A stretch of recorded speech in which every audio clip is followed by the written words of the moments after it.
You probably think the Earth finished forming millions of years ago. Solid, settled, done.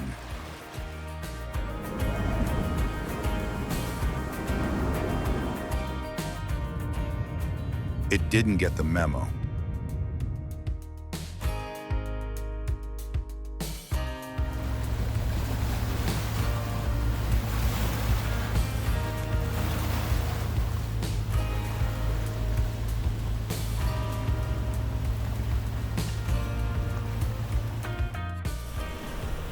Two 2,000 miles from the nearest continent, in the loneliest stretch of ocean on the planet, something underneath the seafloor has been punching upward for 80 million years straight, and it's still pushing.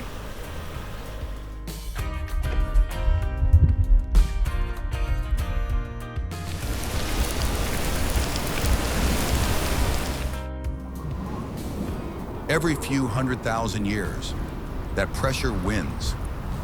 The crust gives way, and a new island claws its way out of the dark, completely alone.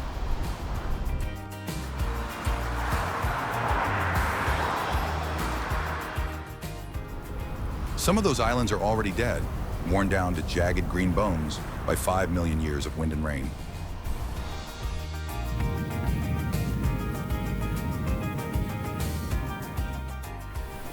Others are still half finished, glowing, growing, changing shape while you watch.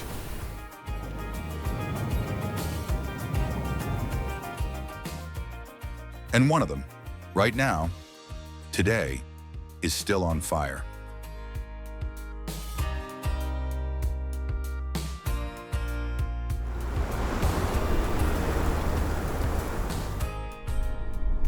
This is Hawaii, the most isolated island chain on Earth.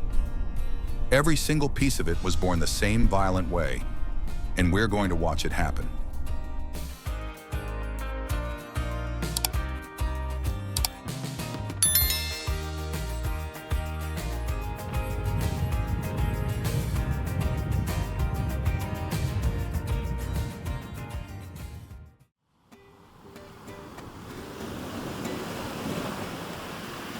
Nepali Coast, Kauai.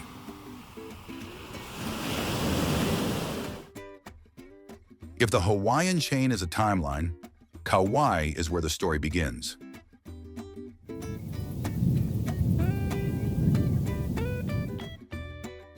"5 million years old, the eldest of the islands. And it carries that age the way old things do, not with grandeur, but with silence and weight, and a kind of beauty that only comes from a very long, very slow surrender."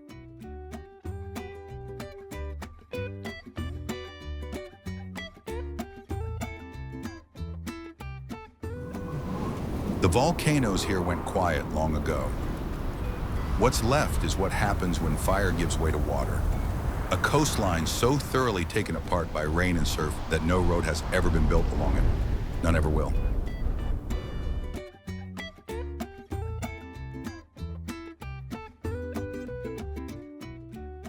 Nepali, in Hawaiian, it simply means the cliffs.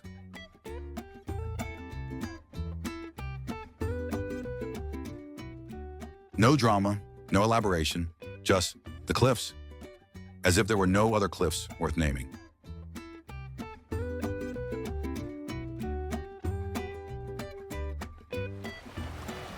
"16 miles of them run along Kauai's northwest shore, rising 4,000 feet straight out of the ocean.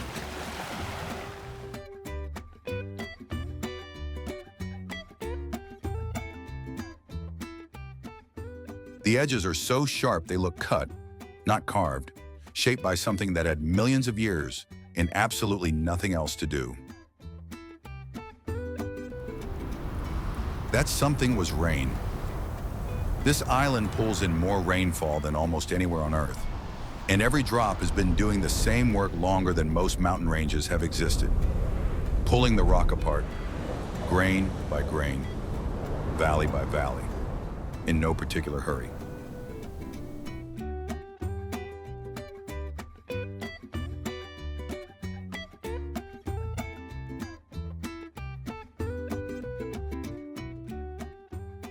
Waterfalls pour off the ridgelines and dissolve into the surf before they ever hit the ground.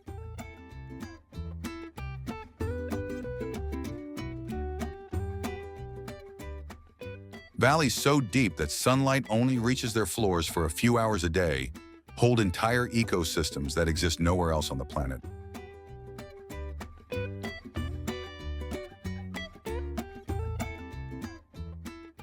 No roads in, no hotels, no infrastructure of any kind.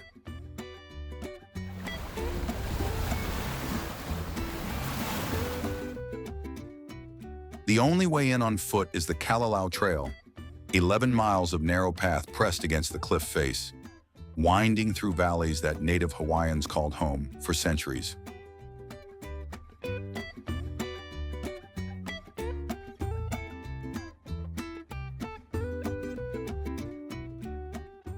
They farmed here, fished here, built entire communities in a place most people today couldn't reach without a permit and a good pair of boots.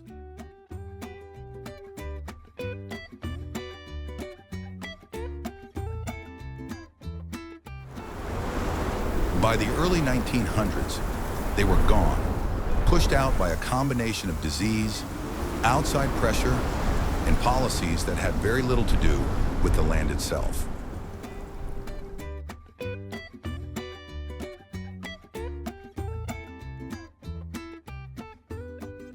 What's left are stone walls slowly disappearing back into the hillside.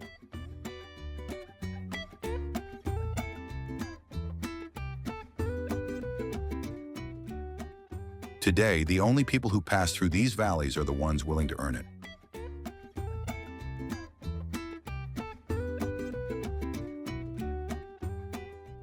The other way in is by sea, kayaking beneath cliffs so tall the sky above you shrinks to a thin blue strip, pulling ashore on beaches that have no names on any map and no footprints from the day before.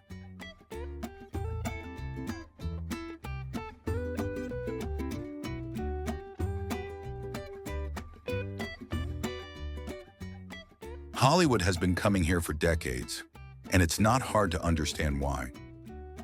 Jurassic Park was filmed along these cliffs. So was Pirates of the Caribbean.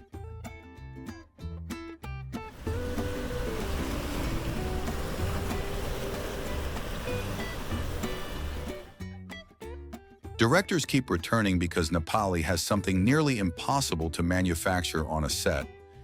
The genuine feeling that humans arrived here very recently, and the land hasn't quite decided what to make of them yet.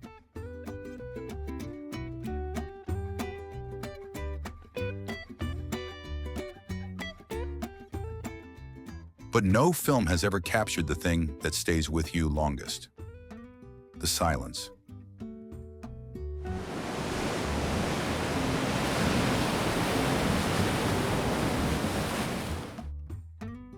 Not the silence of an empty place, the silence of something that has been here 5 million years, has no opinion of your presence, and will keep doing what it's been doing long after you've gone home.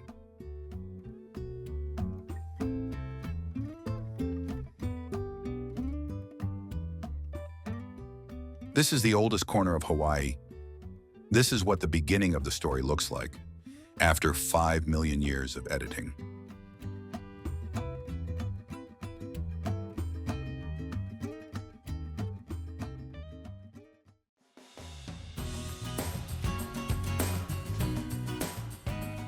Waimea Canyon, Kauai.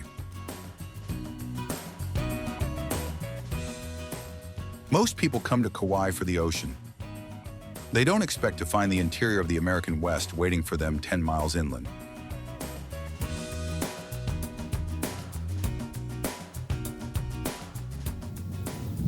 Waimea Canyon runs 14 miles long, a mile wide, and drops more than 3,000 feet from rim to floor, carved into the heart of an island that most visitors never leave the coastline to explore.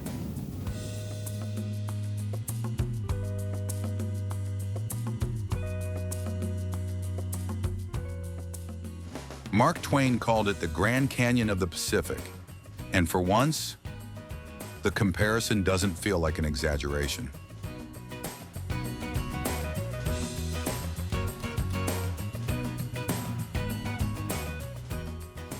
But Waimea didn't form the way the Grand Canyon did.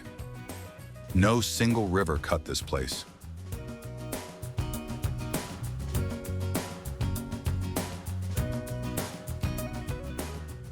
What happened here was more violent and faster. A portion of Kauai's ancient shield volcano collapsed in on itself, and the rivers that followed did the rest.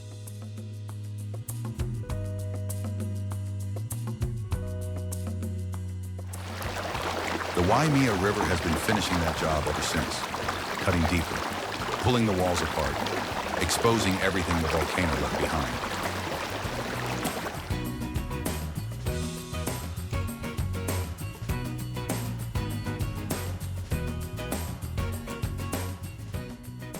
What it left behind is color.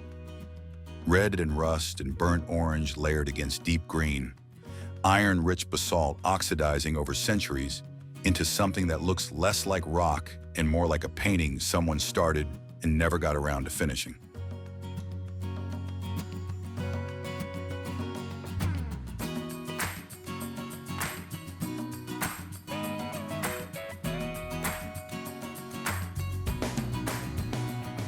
Stand at the rim on a clear morning, and the walls catch the light differently every hour, moving through shades that have no clean names in English.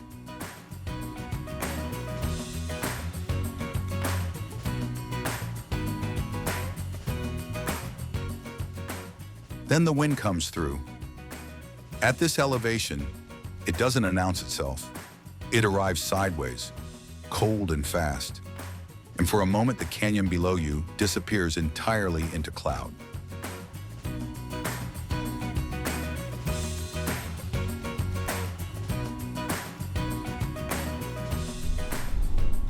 You're standing at the edge of 3,000 feet of open air, and you can't see the bottom.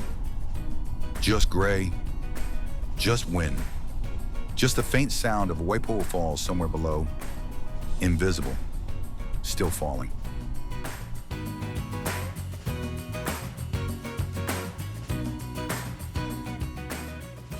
Waipoua drops 800 feet off one of those walls, a thin white line against all that red, free-falling in 2 stages before it hits the canyon floor.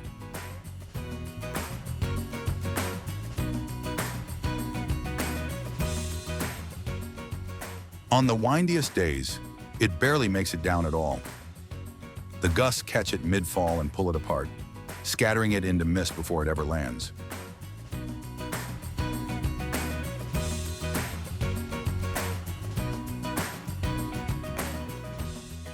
The weather up here runs on its own schedule. At this elevation, the air is cool and sharp, the kind of cold that feels slightly wrong after a morning at the beach.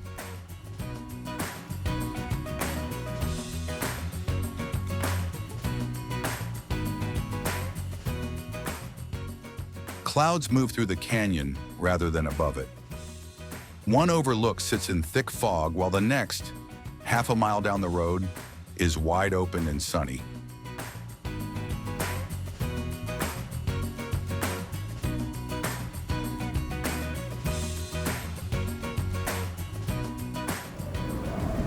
The vegetation shifts just as fast.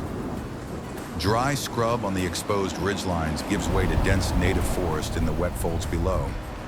Plants that have no name in any mainland field guide, clinging to vertical walls of basalt like they've always known this was theirs.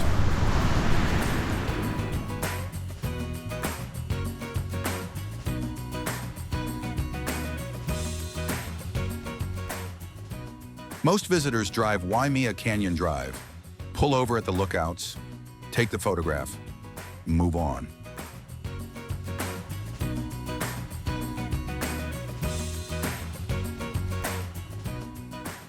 The ones who stay longer, who walk the canyon trail out to the rim, or push further where the path gets narrow enough to make you think twice, those are the ones who get what this place actually is.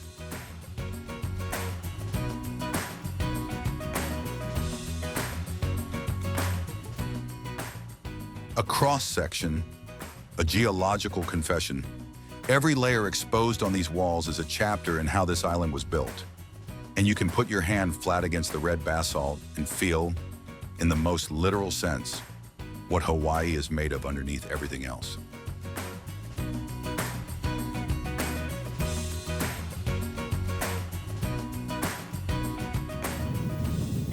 10 miles from the beach, cold air, red rock, and a canyon floor so far below you it disappears into its own weather.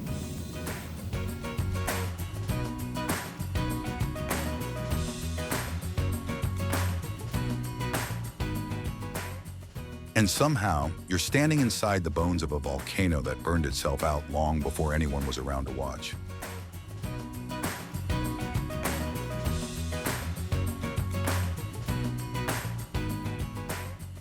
That's Kauai. That's what this island has been hiding the whole time.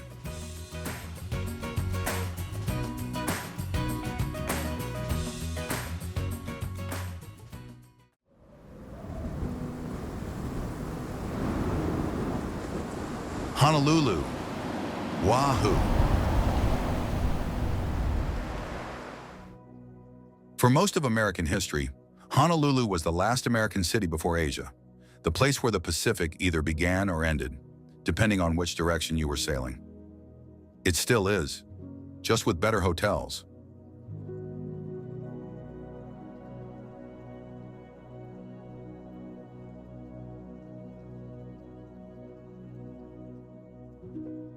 "2,000 miles from the nearest continent. This is the most isolated major city on Earth, and somehow also one of the most connected.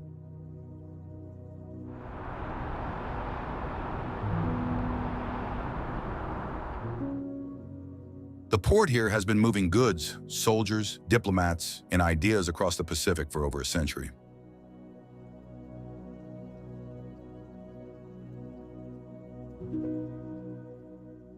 The airport handles more trans-Pacific flights than any other American hub outside the mainland.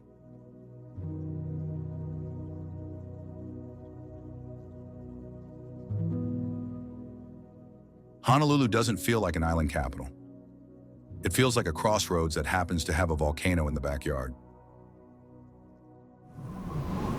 Several volcanoes, actually, the Ko'olau Mountains rise straight out of the city's northern edge.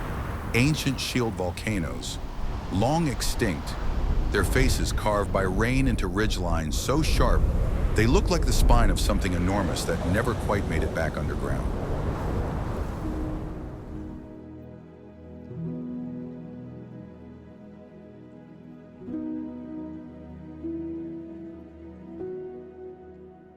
The flat coastal plain between those peaks and the ocean, where a city now lives, works, and sits in traffic, was built by lava that poured down from those same mountains and hardened into the ground. Honolulu stands on today.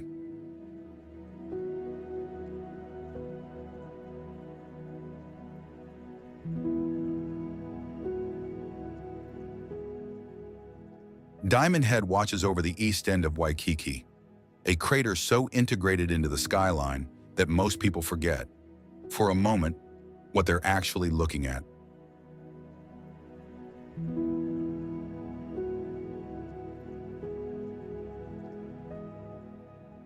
Then there's Waikiki itself, a mile and a half of white sand pressed between a city skyline and the Pacific, the kind of beach that should feel like a contradiction and somehow doesn't.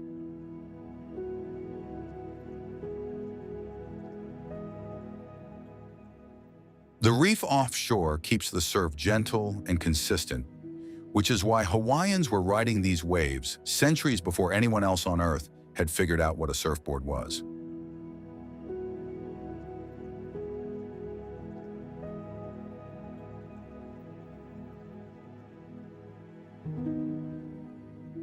Honolulu is the most ethnically diverse major city in the United States, and it earned that distinction the hard way through more than a century of labor migration that brought Japanese, Filipino, Chinese, and Korean workers to these islands in waves.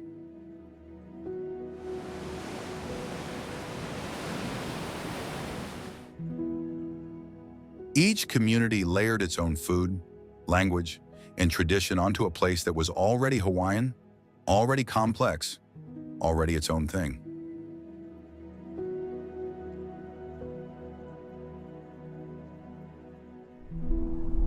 Walk through certain neighborhoods and you'll hear 3 languages in the span of a single block.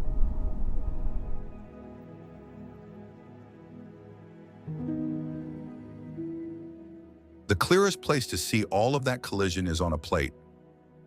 Poke was Hawaiian long before it became trendy on the mainland. Raw fish, sea salt, the ocean distilled into something you eat with your hands.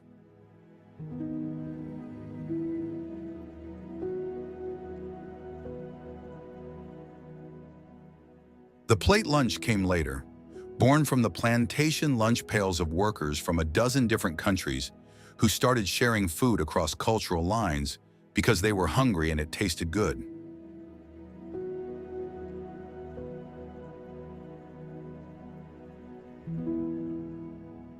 Neither dish exists anywhere else quite like it does here.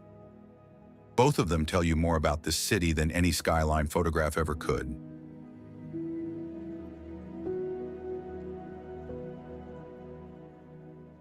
Ilani Palace sits near downtown. Quietly remarkable, the only royal palace on American soil.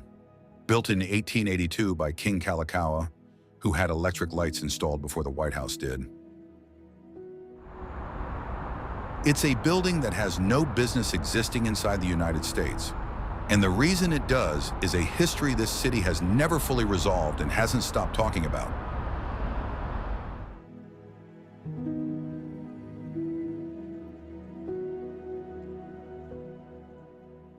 Then there's Pearl Harbor. 17 miles west of Waikiki, close enough to drive between breakfast and lunch, is the place where the United States entered the Second World War on a Sunday morning in December 1941. The USS Arizona still lies on the harbor floor.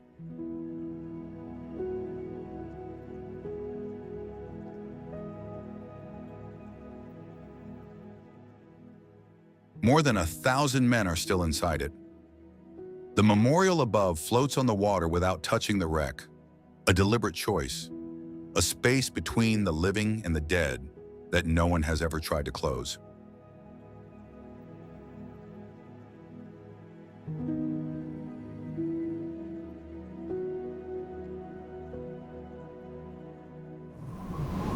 Honolulu is a city that has never had the luxury of being just one thing, and after enough time here, you stop expecting it to be.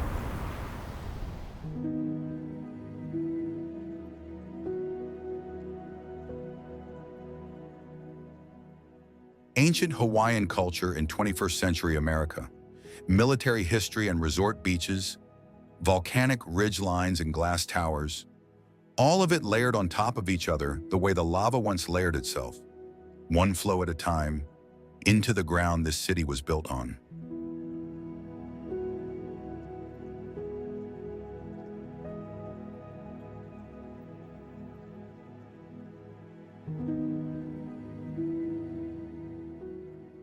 "2,000 miles from the mainland, right in the middle of everything."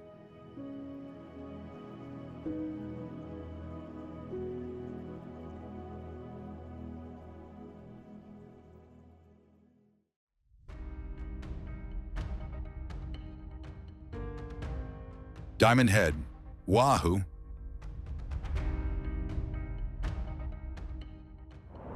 "300,000 years ago, rising magma hit groundwater beneath this coastline, and the whole thing exploded. Not in lava, but in steam, ash, and pulverized rock.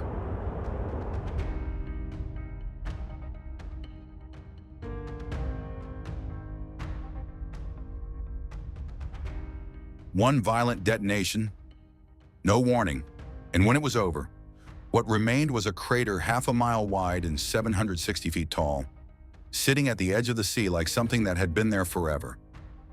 It hadn't, but it would be.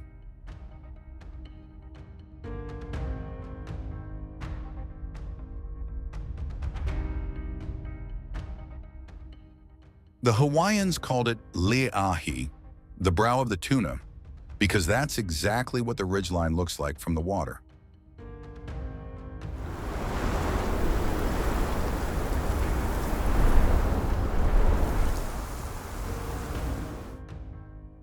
A long, low profile rising at one end into something sharp and deliberate. They named it for what they saw.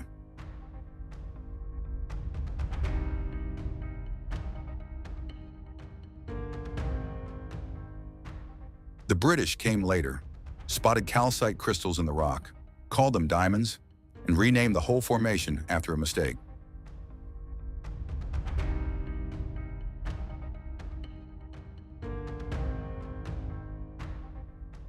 The crystals were worthless. The name outlasted everyone who gave it.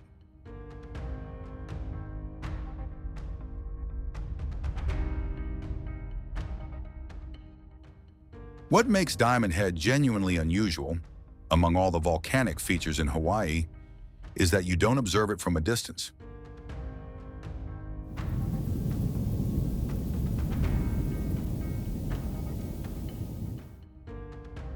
You walk inside it. The crater floor is where the parking lot is, where the visitor center is, where the trail begins.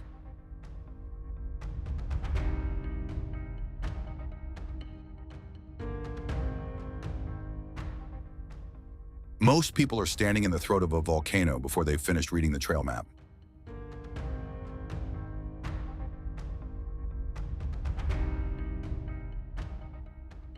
The hike to the rim is less than a mile, but it doesn't pretend to be easy. Switchbacks give way to staircases cut directly into the rock.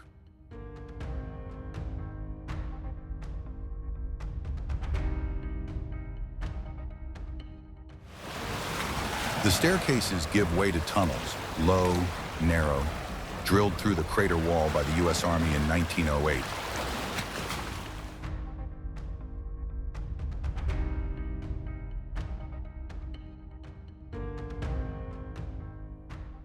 The Army understood what this formation was before most civilians did. An almost perfectly enclosed high ground, invisible from the sea, with sight lines covering the entire southern coastline of Oahu.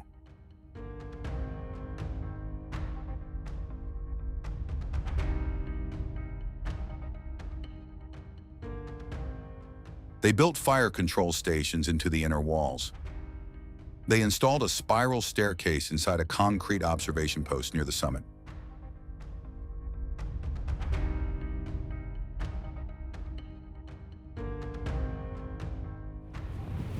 They turned a volcano into a fortress and classified the whole thing for decades. That fortress is still there.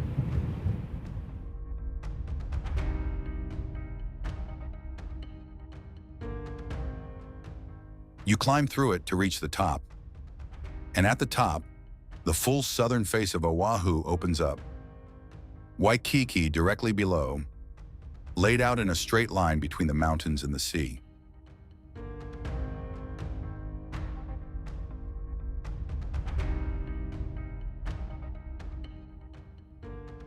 The Pacific running west until it disappears. The Ko'olau ridgeline to the north, green and sharp against whatever the sky is doing that morning.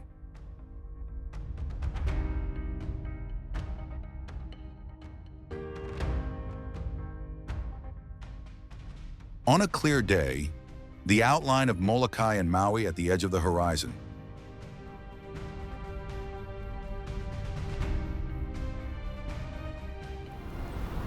More than 1 million people make this climb every year. The trail is crowded, the tunnels are dark, and the staircase inside the bunker is steeper than it looks in photographs. None of that diminishes what's waiting at the top.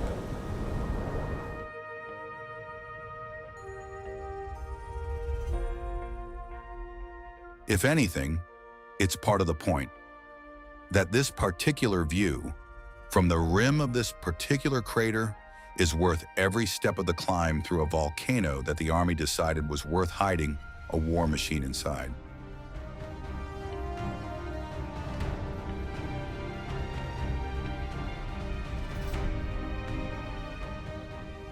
Diamond Head hasn't erupted in 300,000 years.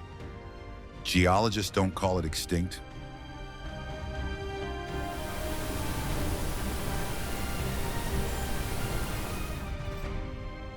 They call it dormant, which is their way of saying the story isn't officially over. It's just been quiet for a very long time.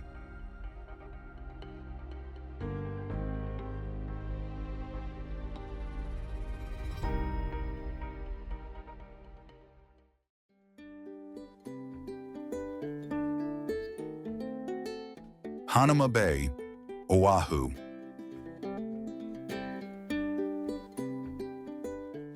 Most places become nature reserves because someone decided to protect them. Hanauma Bay became one because it almost didn't survive long enough to be saved.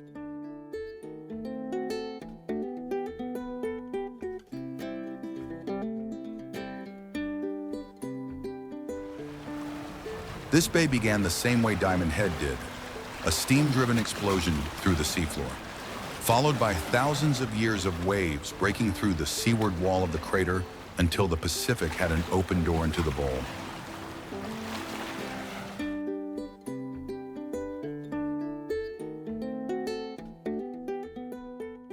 What rushed in wasn't water alone.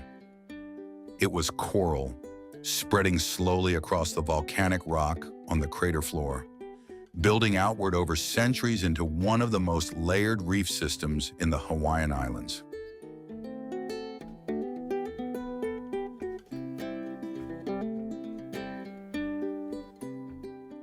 The reef is why everything else is here.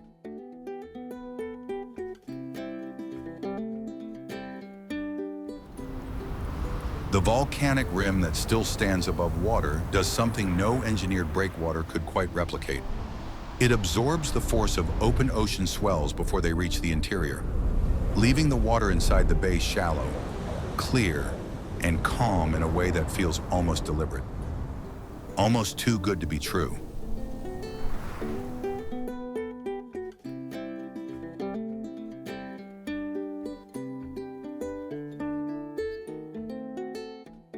Below the surface, the reef delivers on every bit of that promise. You don't need experience. You don't need equipment beyond a mask and a few feet of water between you and the bottom.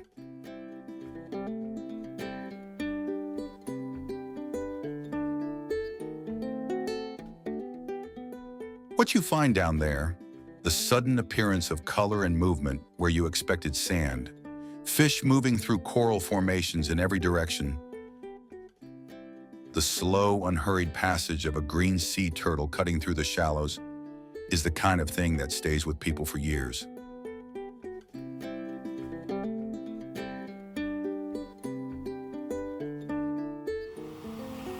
Children go silent when they see it. Adults do too.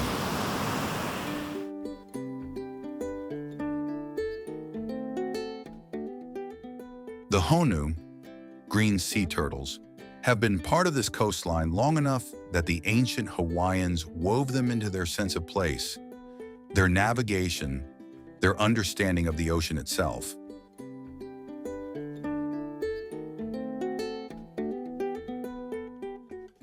Watching one move through Hanauma Bay, completely unbothered by the snorkelers a few feet away, you get a small sense of what that relationship must have felt like. For a stretch in the late 20th century, that world nearly disappeared. Unchecked visitor numbers left their mark on coral that had taken centuries to grow.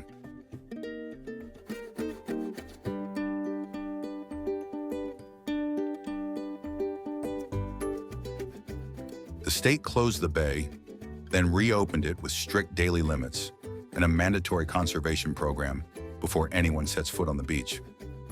Certain sections of reef were closed permanently to recover on their own timeline.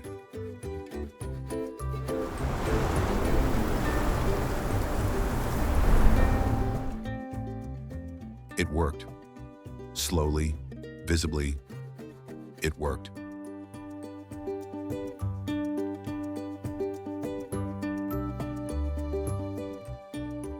The bay you're entering now came back from the edge of its own popularity, rebuilt not by intervention, but by being left alone long enough for the coral to remember what it was doing.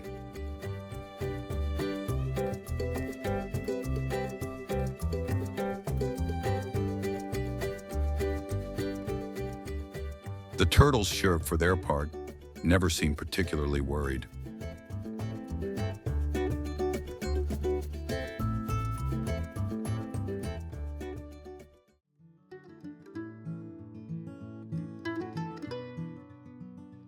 Haleakala, Maui. There are places on this planet that make you feel small in a way that isn't unpleasant. Haleakala is one of them.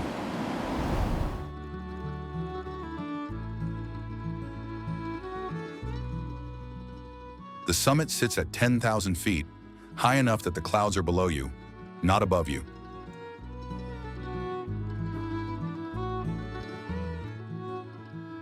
From the rim on a clear morning, you look down at a white floor stretching to every horizon, flat and still as a frozen lake, with the peaks of neighboring islands floating above it like land masses in a second sea.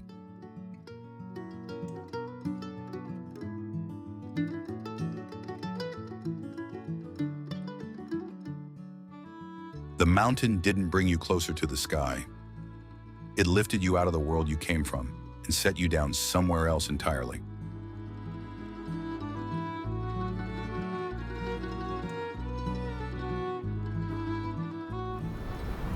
What's inside the crater makes it harder to feel grounded. The floor runs rust and cinder, and obsidian black, broken by cinder cones rising from the valley like smaller mountains inside a larger one. Some of them blood red, some ash gray, some a strange oxidized orange that shifts color as the light moves across them.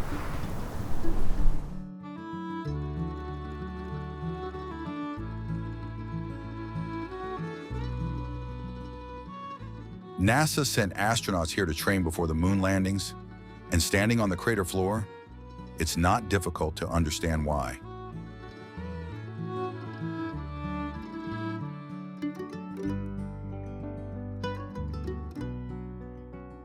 But Haleakala doesn't really look like the moon. It doesn't look like Mars. It looks like a place that decided early on it had no interest in resembling anywhere else.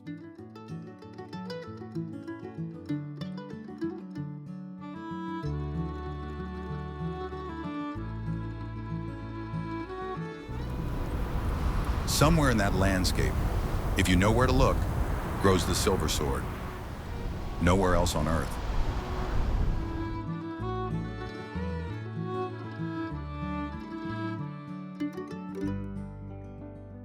For decades, it sits low and patient, a tight silver rosette built to survive conditions that would kill most things, then sends up a single flowering stalk, blooms once, and dies. 50 years of preparation for one season. Then it's gone.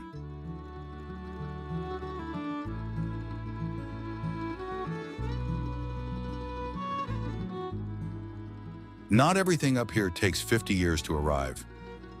Some things show up every morning. People set alarms for 2 in the morning to make this drive. They layer everything they brought and then wish they'd brought more, because the temperature at the summit before dawn can drop below freezing, and the wind at the rim doesn't negotiate.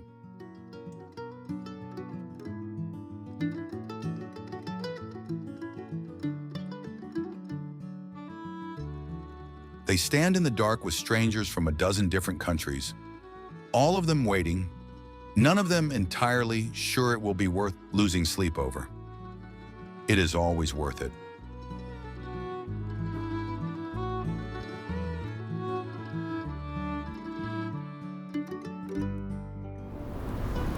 The sun doesn't rise over Haleakala so much as it rises through it.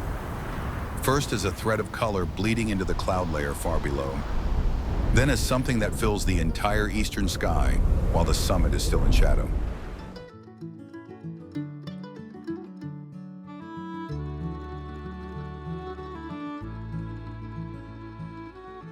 For a few minutes, the clouds below are lit before you are. You watch the world ignite from above, in the wrong order, and something shifts.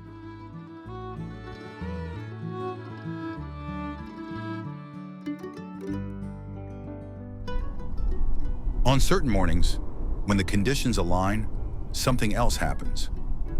Your own shadow appears on the cloud layer below, enormous, stretched, surrounded by a circular rainbow that exists only around your own silhouette.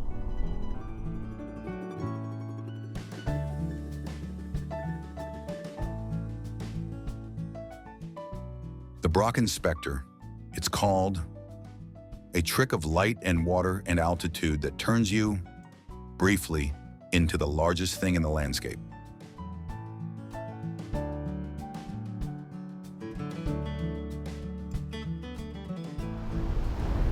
It doesn't last, but it's the kind of thing you spend years trying to describe to people who weren't there.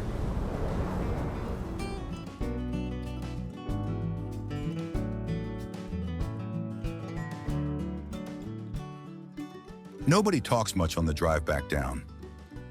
The sun is up, the clouds are below, and whatever just happened at the rim is still working its way through. That's usually how it goes with the best ones.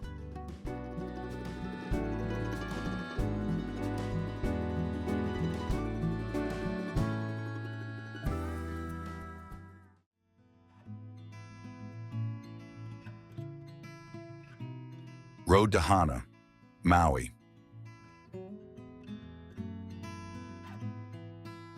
What fire leaves behind isn't always destruction. Along the road to Hana, it left behind the bones of a coastline, and the rain turned those bones into something alive.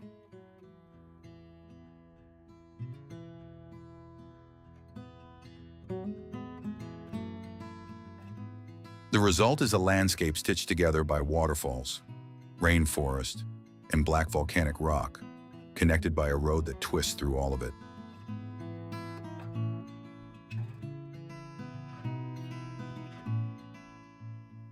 The road itself is the thing.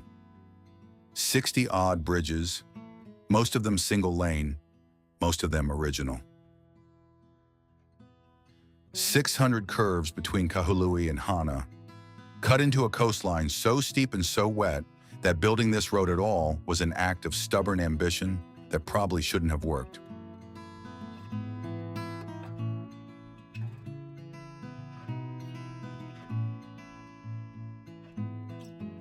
The windward face of Maui catches more rainfall than almost any other stretch of coastline in the Hawaiian Islands. And everything that rain touches here, the basalt, the volcanic soil, the air itself, turns into something that grows.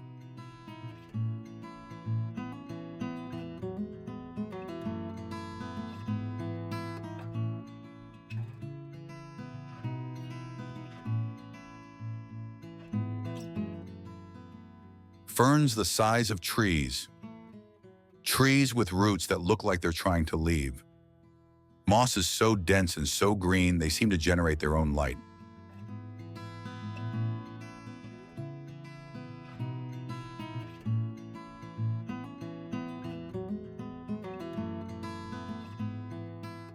This is what happens to lava after enough time and enough rain. It becomes this. The color along this road is not subtle. Waterfalls appear and disappear around blind corners, some of them dropping straight into the ocean, some of them pooling in basalt bowls deep enough to swim in.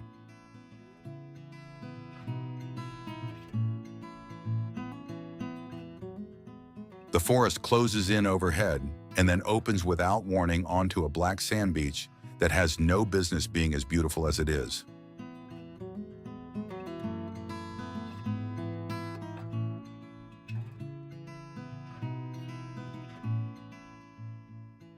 Hanakalani at Wainapanapa State Park is made from lava that hit the ocean and shattered.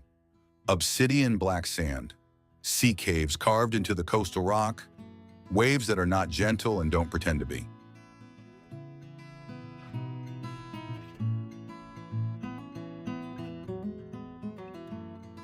The banana bread stands appear somewhere around mile marker 14 and don't stop appearing for the rest of the drive.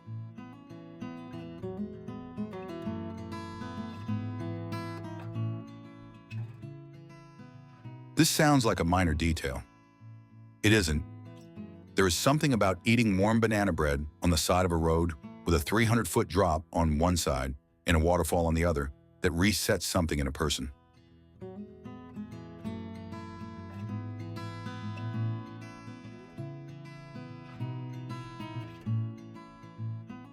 Nobody rushes through banana bread on the road to Hana. And then the road delivers you to Hana itself, A town so deliberately unhurried that the arrival feels almost anticlimactic, which is exactly the point.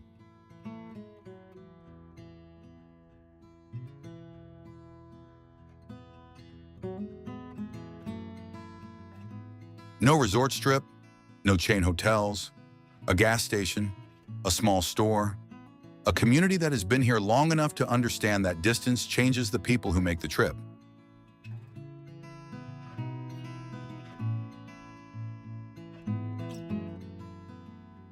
The people who live here chose this: the distance, the rain, the 45-minute drive to the nearest grocery store, because what Hana offers in return is a version of Hawaii that the rest of the island stopped being a long time ago.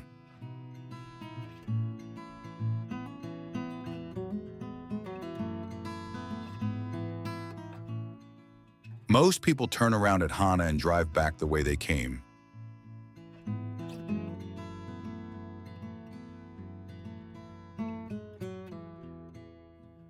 The ones who don't, who keep going past the town, past the 7 sacred pools, past the point where the pavement gets narrow enough to make you question your rental agreement, find themselves on the other side of the mountain entirely, in a landscape so different from the road that brought them there that it takes a moment to remember they're still on the same island.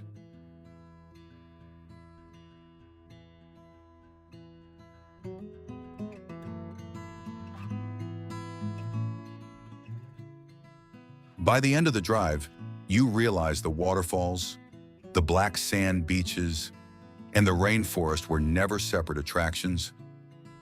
They're all part of the same story.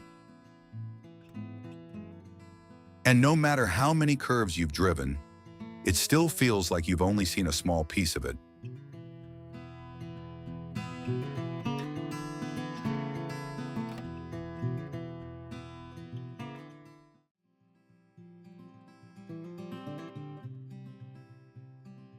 Pololu Valley, Big Island. Roughly 250,000 years ago, the northern face of Kohala, the oldest volcano on this island, didn't erode. It collapsed.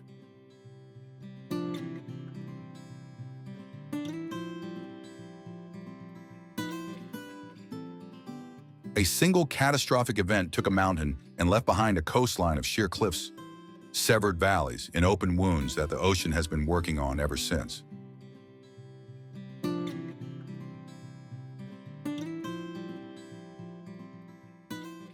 Pololu is the first of those wounds, and the only way in is down.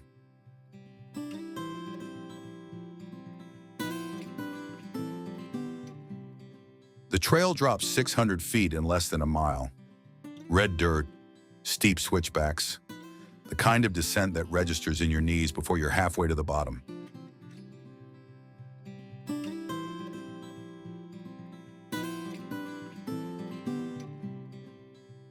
There are no shortcuts and no alternate routes. The valley decided a long time ago how people would arrive here, and it hasn't changed its mind.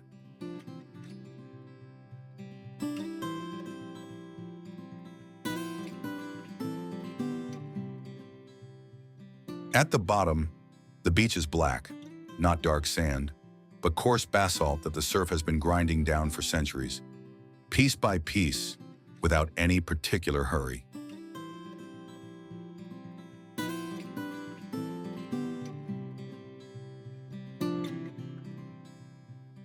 The water comes in hard and doesn't apologize for it. Warning signs at the waterline don't suggest caution. They mean it.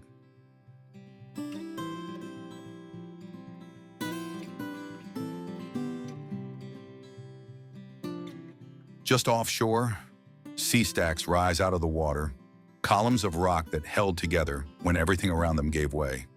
Still standing, still being worked on by the same ocean that took the rest of the mountain.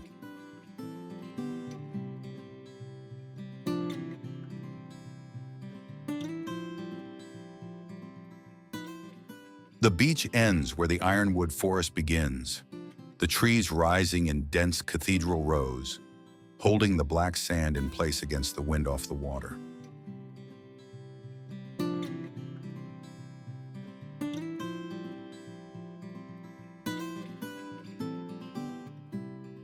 People bring hammocks here, string them between the trunks, lie back in the shade, and listen to surf they've been told not to swim in. It is, unexpectedly, one of the quieter corners of the Big Island.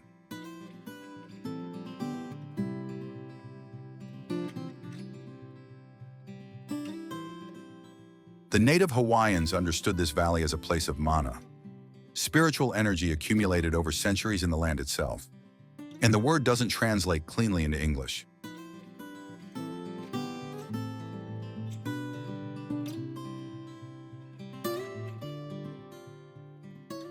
But standing at the valley floor, surrounded on three sides by walls that a catastrophe carved 250,000 years ago, having come down on foot through red dirt with no other option, you feel something that doesn't need one.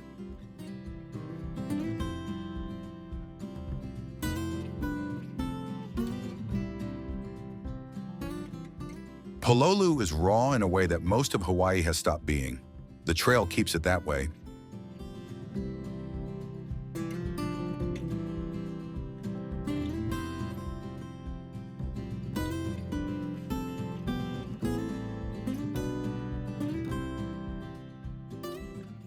So does the beach that can't be swum, and the forest that has no amenities and makes no apologies. You come here on the valley's terms, or you don't come at all.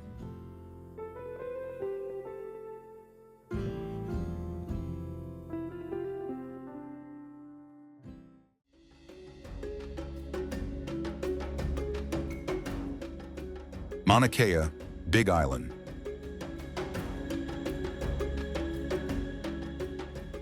Everest is the highest point above sea level.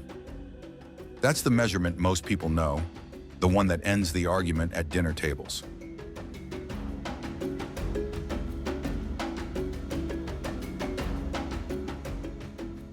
But it's not the only way to measure a mountain, and on the Big Island of Hawaii, there's a volcano that has been quietly making the case for a different calculation for a very long time.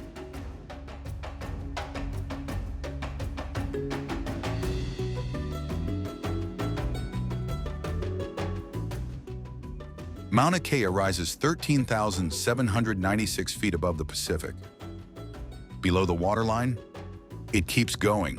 Another 19,000 feet of mountain sitting on the ocean floor, built up over hundreds of thousands of years by the same hotspot that's been driving this entire chain.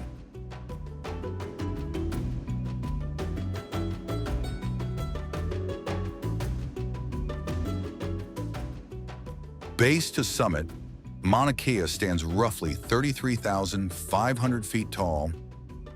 Everest, by the same measure, doesn't come close.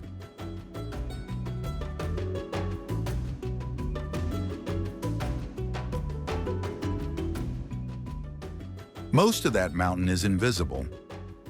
What you drive up is just the top of it. And even that takes longer than it should, because the altitude change is severe enough that the road requires a mandatory acclimatization, stop halfway.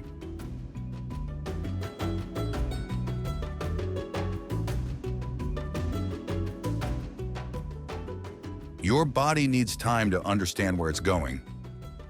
The mountain doesn't wait.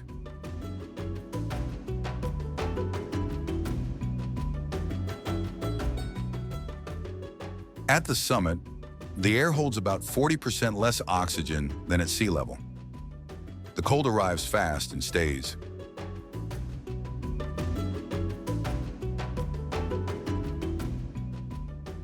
On the ridgeline above the clouds, a cluster of white domes sits against the sky, observatories from a dozen different nations, each one pointed at a different piece of the universe.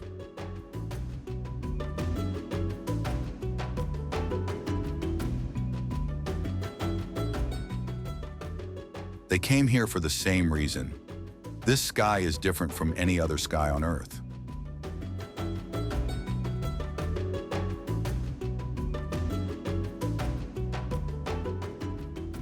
Drier, steadier, darker in a way that doesn't feel like the absence of light so much as the presence of something else entirely.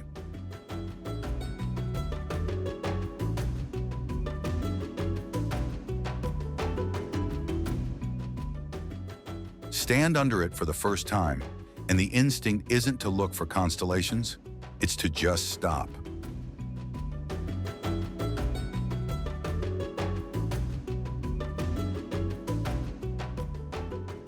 The Milky Way doesn't suggest itself up here. It crowds the entire dome overhead, edge to edge, in more detail and more color than most people have ever seen it outside of a long exposure photograph.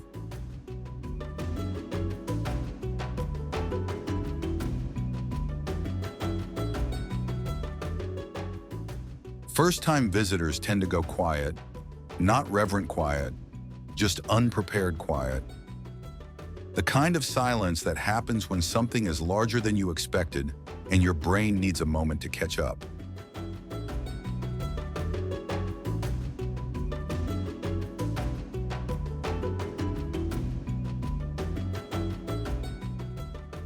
Snow falls on this summit. It settles on cinder and volcanic rock, sometimes for days.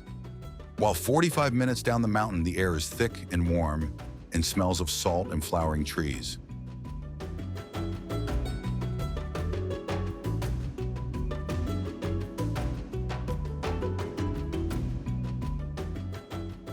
The two versions of this island exist simultaneously, on the same afternoon, separated by nothing but elevation and the time it takes to drive between them.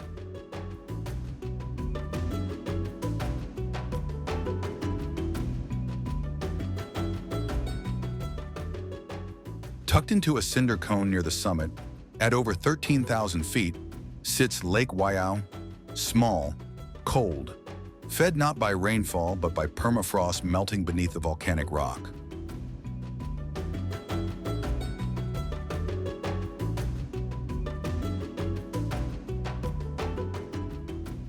The ancient Hawaiians considered it a threshold, a place where the physical and spiritual worlds came closest to touching. Families brought the umbilical cords of newborns here and placed them in the water, connecting new life to the oldest source of mana the islands held. The lake hasn't changed. The people still come.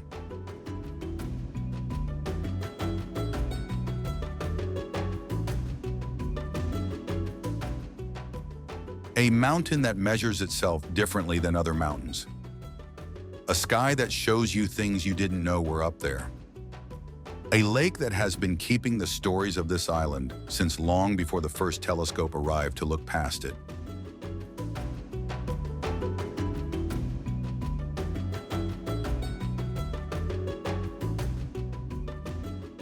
Mauna Kea doesn't ask you to choose which of those things matters most. It just puts them all in front of you, at 14,000 feet, and lets the altitude do the rest.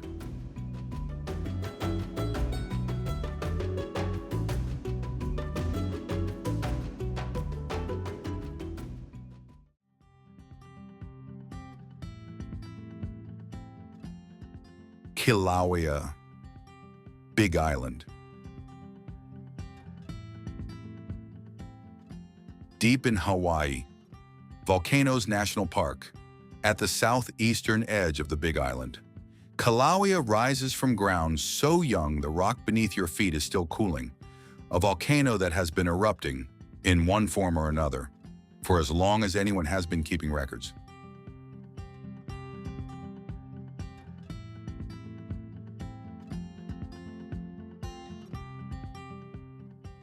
It doesn't announce itself the way most people expect a volcano to.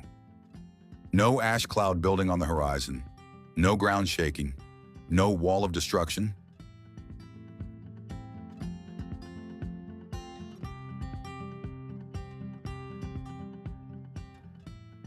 Kilauea pushes basalt lava so fluid that it moves less like an explosion and more like something that has simply decided to go somewhere and is not in a hurry about it.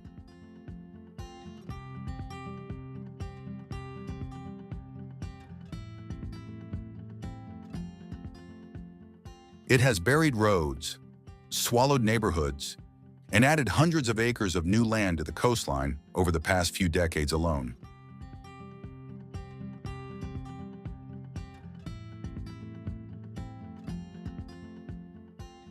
The ground here isn't old.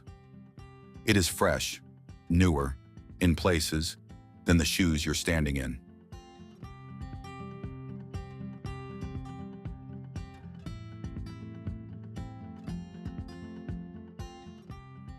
At the center of it all sits Kaluapele, the summit caldera, a collapsed depression nearly 3 miles across, formed when the magma chamber beneath drained and the surface caved in on itself.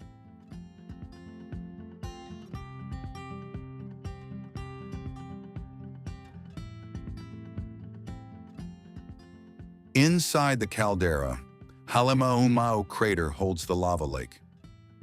At night, the glow rises from the pit and spreads across the underside of the clouds above it, a red ceiling that pulses slowly, like something breathing.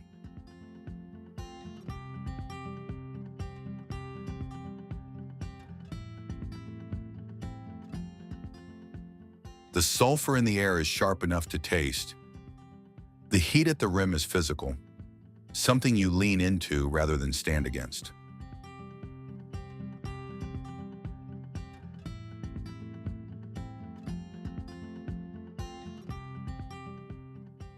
And underneath all of it, low and constant, a rumble comes up through the ground that your body registers before your ears do.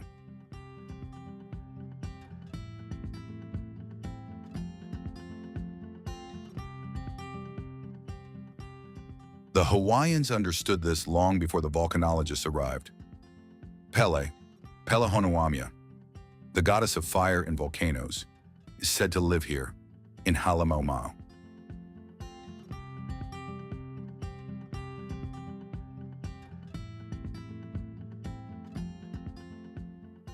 The lava that flows from this mountain is understood not as geology, but as her presence, her movement through the landscape.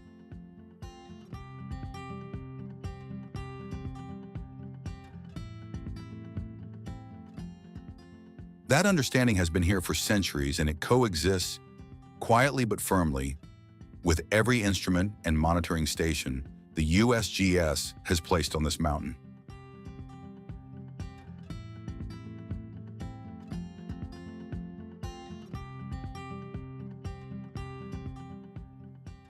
Thurston Lava Tube cuts through the park like a corridor the volcano built for itself.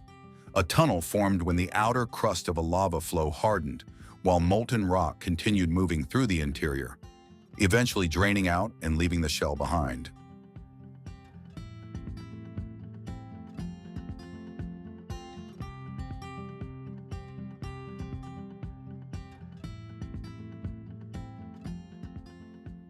Inside, the air is cool and still. The walls carry the texture of liquid rock that stopped mid-motion, and ferns crowd the entrance like they've been waiting for permission to come in.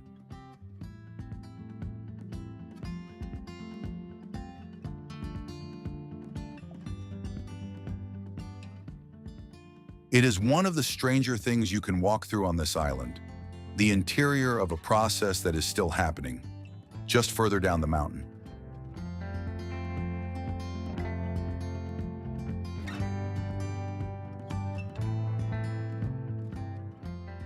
Chain of Craters Road drops 3,700 feet from the summit to the coast in 19 miles, passing crater after crater, lava field after lava field.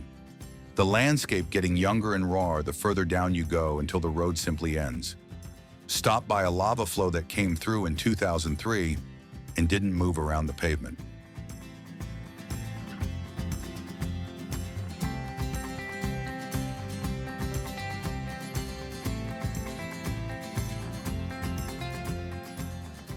It went over it. The road doesn't continue because Kalauea didn't feel the need to accommodate it.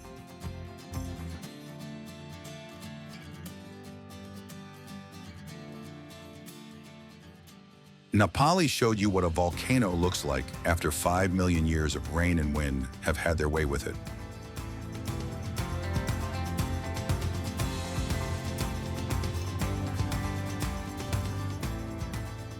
Kalauea is that same story, just at the very first page, before the rain arrives, before the green comes in, before the cliffs form and the silence settles.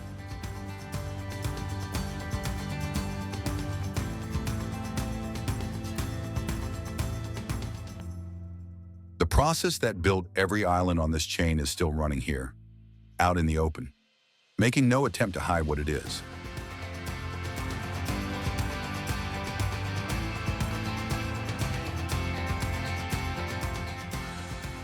The fire here never got the memo, and somewhere just down the coast, where that lava finally meets the ocean, the next chapter is already being written. One wave, one collision, one grain of black sand at a time.